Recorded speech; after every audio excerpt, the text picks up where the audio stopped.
पिछले कई एपिसोड्स में हमने देखा है कि किसी दुर्घटना के होने से पहले कई बार कई लोगों को उसके होने का एहसास होने लगता है या फिर उन्हें कोई ऐसी चीज दिखने लगती है जो किसी अनहोनी के होने का इशारा करती है।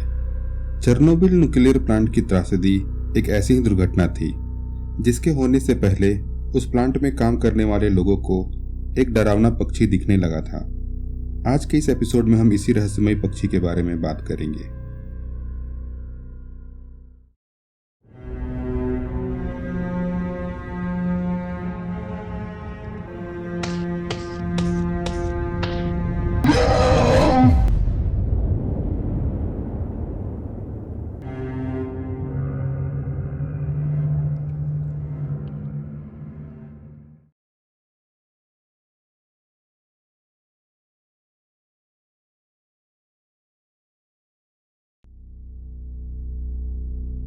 दुर्घटना के एक दिन बाद चेरनोबिल प्लांट साइट का सीन किसी हॉरर मूवी के सीन से कम नहीं था।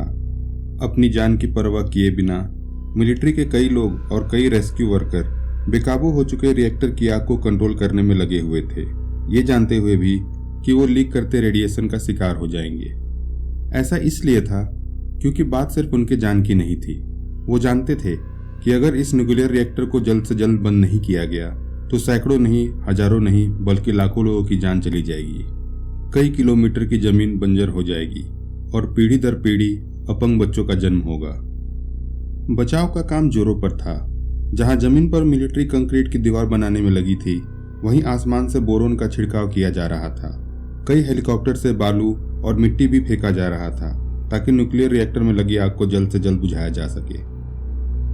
सार्जेंट सेमेनोव इनमें से ही किसी एक ऐसे हेलीकॉप्टर से केमिकल का छिड़काव कर रहे थे। दिन की आज चौथी और आखिरी फ्लाइट थी। उन्होंने केमिकल डंप करने के लिए अभी हेलीकॉप्टर के दरवाजे को खोला ही था कि हेलीकॉप्टर अचानक से दूसरी तरफ झुक गया। हेलीकॉप्टर के इस तरह अचानक झुक जाने से सार्जेंट सेमेनोव पीछे रखी बोरोन और बालू की बोरियों से जा टकराए। उनके सर में काफी चोट लगी और खून भी बह रहा था। गुस्से से तमतमाए सेमेनोव पायलट की केबिन की ओर बढ़े। वो अपना गुस्सा पायलट पर उतारना चाहते थे क्योंकि बिना बताए हेलीकॉप्टर को ऐसे अचानक से मोड़ना जानलेवा हो सकता था। सेमेनोव जब केबिन की ओर बढ़े तो उन्हें चीखने और चिल्लाने की आवाज सुनाई दी। आवाज इतनी तेज थी कि हेलीकॉप्टर की ब्लेड की आवाज के होते हुए भी वो साफ साफ सुनाई दे रही थी। जब वो केबिन में पहुंचे तो उन्होंने देखा कि दोनों पायलट हक्के बक्के किसी चीज को देख रहे हैं। पायलट ने सेमेनोव को उंगली से इशारा करते हुए आगे आसमान में देखने को कहा। सेमेनोव ने विंड स्क्रीन की ओर देखा। रिएक्टर से आ रहे आग के काले धुएं के बीच उन्हें कुछ उड़ता दिख रहा था जो हेलीकॉप्टर के ठीक सामने था। उन्होंने देखा कि कोई काले रंग का पक्षी सामने हवा में उड़ रहा है। इस पक्षी की आंखें लाल रंग की थीं और दांत शार्क के दांत जैसे तेज। पूरे शरीर का भार दो बड़े बड़े पंख उठा रहे थे। ये देखने में काफी बड़ा और डरावना लग रहा था और इसी से बचने के लिए पायलट ने अचानक से हेलीकॉप्टर को मोड़ दिया था। कुछ ही पलों में यह पक्षी काले धुएं के गुब्बार में वापस गायब हो गया। सेमेनोव को अपनी आंखों पर विश्वास नहीं हुआ। सेमेनोव पहले व्यक्ति नहीं थे जिन्होंने इस पक्षी को देखा था और ना ही वो आखिरी व्यक्ति होने वाले थे। आज के यूक्रेन के इस शहर चेरनोबिल के लोगों के लिए ऐसी मुसीबत कोई नई बात नहीं थी। वहां के लोगों ने इससे भी बुरे वक्त का सामना किया था। सन 1930 के स्टालिन पर्च के नाम से मशहूर एक नरसंहार में लाखों जेविश लोगों को सरेआम मौत के घाट उतार दिया गया था और जो बच गए थे वो नाजी सत्ता के अंदर सालों साल शोषित होते रहे। हाल ही में हुए रशियन इन्वेजन में चेरनोबिल न्यूक्लियर पावर प्लांट पर फिर से निशाना साधा गया जिसमें कई लोगों की जान भी गई।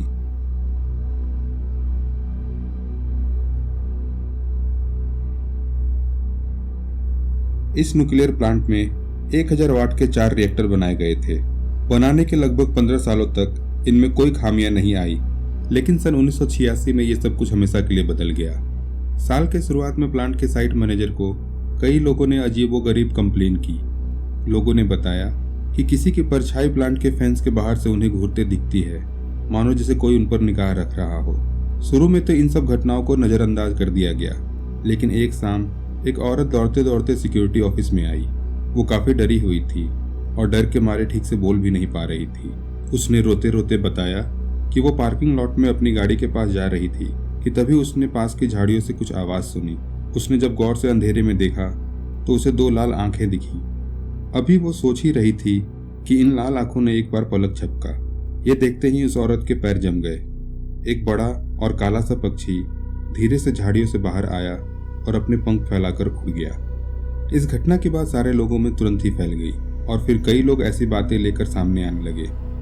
एक दिन 2 साफ सफाई करने वाले कर्मचारियों ने बताया कि एक सुबह जब वो काम पर आ रहे थे तो उन्होंने एक ऐसे ही काले पक्षी को प्लांट के ऊपर चक्कर लगाते हुए देखा था। एक दूसरी घटना में एक वर्कर ने बताया कि एक रात जब वो अपना काम खत्म करके घर वापस जा रहा था तो तभी रास्ते पर एक बड़ा सा पक्षी आ गया। ये किसी भी सामान्य पक्षी की तरह नहीं था और कार के हेडलाइट की रोशनी में उसका विशाल रूप साफ साफ नजर आ रहा था। धीरे धीरे ऐसी घटनाएं बढ़ने लगी और कई वर्कर ने काम पे आने से मना कर दिया। कुछ वर्कर लेट आते और जल्दी चले जाते, कईयों ने तो छुट्टी ही डाल दी। कुछ लोगों को सपने में यही डरावना पक्षी नजर आने लगा।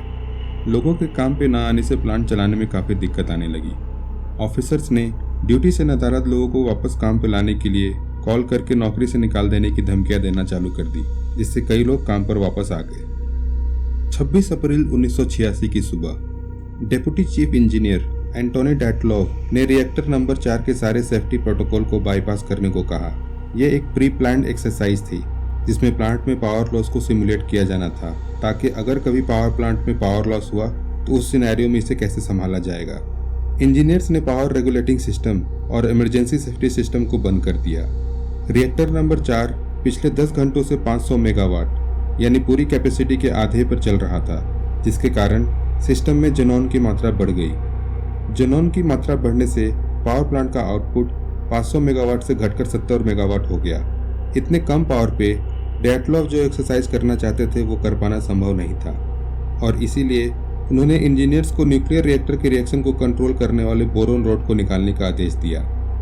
न्यूक्लियर रिएक्टर न्यूक्लियर फिजन के सिद्धांत पर काम करता है, जहां एक बड़े एटम को न्यूट्रॉन से मारकर 2 छोटे छोटे एटम्स में तोड़ दिया जाता है। इस पूरी प्रक्रिया में बहुत सारी हीट जनरेट होती है और इसी हीट को यूज करके पानी को स्टीम में कन्वर्ट कर लिया जाता है। इस स्टीम को फिर मल्टी स्टेज टरबाइन में छोड़ दिया जाता है। जब स्टीम टरबाइन की ब्लेड्स के ऊपर से गुजरता है तो वो टरबाइन को घुमाने लगता है, जिसके कारण टरबाइन से जुड़ा जनरेटर भी घूमने लगता है और बिजली बनने लगती है। इस पूरी प्रक्रिया में रिएक्टर से कितना हीट निकलेगा ये फिजन रिएक्शन की रफ्तार पर डिपेंड करता है और इसी रफ्तार को बोरोन रॉड से कंट्रोल किया जाता है। जब रिएक्टर नंबर 4 के लगभग सारे कंट्रोल रॉड्स को निकाल दिया गया तो न्यूक्लियर फिजन रिएक्शन अचानक से बेकाबू हो गया। रिएक्टर को बेकाबू होता देख इंजीनियर पैनिक कर गए और उन्होंने सारे रॉड्स जल्दी से वापस डाल दिए। सामान्यतः ऐसा करने से न्यूक्लियर रिएक्शन या तो पूरी तरह से बंद हो जाएगा या धीमा हो जाएगा, लेकिन उस दिन चेर्नोबिल के इंजीनियर के साथ उनकी किस्मत साथ नहीं थी। जो बोरन कंट्रोल रॉड उस रिएक्टर में यूज हो रहा था उनकी टिप ग्रेफाइट से बनी थी। ये इस न्यूक्लियर रिएक्टर के डिजाइन की खामी थी। अचानक से जब सारे रॉड्स वापस डाल दिए गए तो ग्रेफाइट के कारण रिएक्शन और बढ़ गया और आउट ऑफ कंट्रोल हो गया और तुरंत ही रिएक्टर नंबर 4 में जबरदस्त धमाका हो गया। चेर्नोबिल जो आज यूक्रेन में है उस समय सोवियत यूनियन में था। यूएसएसआर इस दुर्घटना के लिए बिल्कुल भी तैयार नहीं था। तुरंत ही मिलिट्री को बुला लिया गया और एरोप्लेन्स और हेलीकॉप्टर से बोरोन का छिड़काव किया जाने लगा। इन जहाजों में रेडिएशन से बचने का कोई जुगाड़ नहीं था। लगभग 600 पायलट इस घातक रेडिएशन का शिकार हुए और कुछ ही सालों में उनकी जान चली गई। वहीं जमीन पर रेडियो एक्टिव मलबा साफ कर रहे लोगों को भी रेडिएशन का शिकार होना पड़ा। आगे चलकर उन्हें बहुत सारी बीमारियां हुई, जिसमें कैंसर भी एक था। घटना के कुछ दिनों में ही ये साफ हो गया कि रेस्क्यू वर्क में लगे कई लोगों को भी ये भयानक पक्षी दिखने लगा था। मिलिट्री कमांडर्स को सोल्जर और पायलट की कंप्लेन आने लगी कि उन्हें भी एक बड़ा पक्षी प्लांट के ऊपर मंडराता हुआ दिखता है। कुछ ही दिनों में आग पर काबू पा लिया गया और आग के बुझने के बाद किसी ने कभी वापस इस रहस्यमयी पक्षी को नहीं देखा। ये पक्षी ब्लैकबर्ड के नाम से मशहूर हो गया। कभी भी कोई इस विचित्र पक्षी का फोटो लेने में कामयाब नहीं हुआ और जब 8 महीनों के बाद कंक्रीट की दीवार बनकर तैयार हो गई तो एक बहुत ही भयावह सच सामने आया। जिन जिन लोगों को ये ब्लैकबर्ड दिखा था, चाहे वो मिलिट्री के सोल्जर्स हो या आम आदमी, वो सारे लोग रेडिएशन की वजह से पिछले 8 महीनों में मारे जा चुके थे। किसी भी फोटोग्राफिक सबूत के न होने के कारण इस मामले को पूरी तरह से साबित कर पाना बहुत ही मुश्किल है। जिन लोगों ने भी इस ब्लैकबर्ड को देखा था वो अब मारे जा चुके थे। बच गई थी तो बस सिक्योरिटी वालों की रिपोर्ट, जिसमें ऐसा कुछ देखे जाने की बात कही गई थी। गौरतलब है कि इस ब्लैकबर्ड के देखे जाने की घटना 1960 के दशक में वेस्ट वर्जीनिया के मॉथमैन से काफी मिलती जुलती है। पॉइंट प्लीजेंट नामक जगह पर दिखने वाला ये मॉथमैन रास्तों से गुजरते राहियों और कारों को अपना शिकार बनाया करता था। लगभग 1 साल तक इस विचित्र प्राणी ने उस एरिया के लोगों में दहशत फैलाए रखी और फिर 1967 के सिल्वर ब्रिज दुर्घटना के बाद इसे वापस कभी नहीं देखा गया। सिल्वर ब्रिज ओहायो रिवर के ऊपर बना एक पुल था जो 15 दिसंबर सन 1967 में अचानक से ढह गया। इस हादसे में कुल 46 लोगों की जान गई। इस हादसे के बाद मॉथमैन को कभी वापस देखा नहीं गया और इसीलिए लोगों ने अनुमान लगाया कि शायद मॉथमैन का दिखना और इस हादसे का होना किसी तरह से जुड़ा हुआ है। चेरनोबिल की ब्लैकबर्ड की कहानी में भी यही हो रहा था। किसी बड़ी त्रासदी से पहले किसी विचित्र जानवर या पक्षी का दिखना आने वाले मुसीबत का संकेत माना गया। ऐसा भी माना गया कि इस हादसे के बाद रेस्क्यू वर्कर्स और सोल्जर को ये ब्लैकबर्ड का दिखना उनके होने वाली मौत का संकेत था। चेरनोबिल हादसे के बाद कुछ और भी विचित्र घटनाएं सामने आईं। हादसे के बाद 30 किलोमीटर का एक्सक्लूजन जोन बनाया गया जहां किसी को जाने की इजाजत नहीं थी। सिर्फ कुछ सोल्जर्स और साइंटिस्ट इस एरिया में जा सकते थे। वहां पहरा दे रहे सोल्जर्स ने बताया कि उन्हें कई बार एक भूतिया साया इस जगह पर घूमता दिखता है। नाइट विजन और थर्मल कैमरा से देखने पर यह साया साफ साफ नजर आता है और जब इसे ललकारा जाता है तो ये अचानक से गायब हो जाता है। एक और विचित्र घटना सन 1997 में कुछ अमेरिकन फिजिसिस्ट के साथ घटी। ये लोग सुरक्षा नियमों का जांच करने आए थे। एक कंक्रीट वॉल के इंस्पेक्शन के दौरान एक फिजिसिस्ट को दीवार की दूसरी ओर से लोगों के चिल्लाने की आवाज आई। ध्यान से सुनने पे मालूम चला कि ये लोग आग आग चिल्ला रहे थे। डर के मारे फिजिसिस्ट ने जल्दी से बाहर खड़े सोल्जर को बुलाया, पर उसके आने के बाद ये आवाज बंद हो गई। हर बीतते वक्त के साथ ऐसी और भी कई विचित्र घटनाएं होती रहती थी और शायद आज भी ये हो रही हों। आइए एक बार इन सारी घटनाओं को साइंस के नज़रिए से एक्सप्लेन करने की कोशिश करते हैं। हो सकता है कि इस दुर्घटना के घटने से पहले ही इस रिएक्टर से लीक चालू हो गया हो, जिसके कारण वहाँ काम करने वाले रेडिएशन का शिकार हो गए हो और इसलिए उन्हें अजीबोगरीब चीज़ें दिखनी चालू हो गई हों। गौरतलब है कि सन 1982 में रिएक्टर नंबर 1 पार्शियल मेल्टडाउन हो गया था, जिससे काफ़ी रेडिएशन भी फैला था।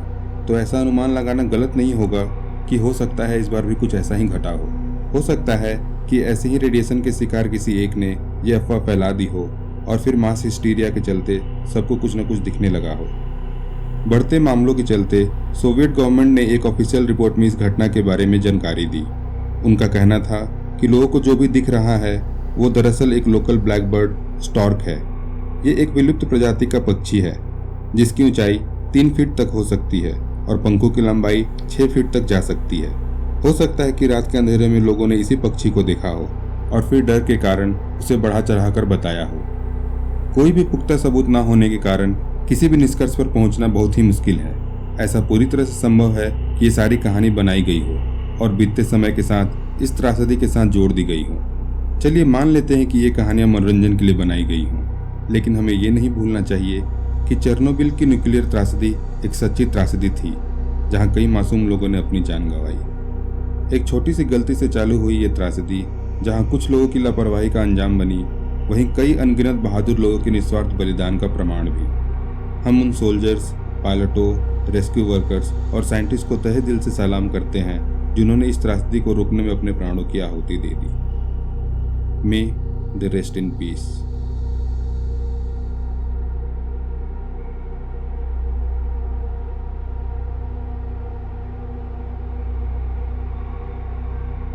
दोस्तों, अगर आपको ये कहानियाँ अच्छी लगी तो हमारे चैनल को सब्सक्राइब कर दें और इस वीडियो पे लाइक और कमेंट भी करें। हम आपके लिए ऐसी ही मनोरंजक और सच्ची घटनाएं लेकर फिर वापस आएंगे।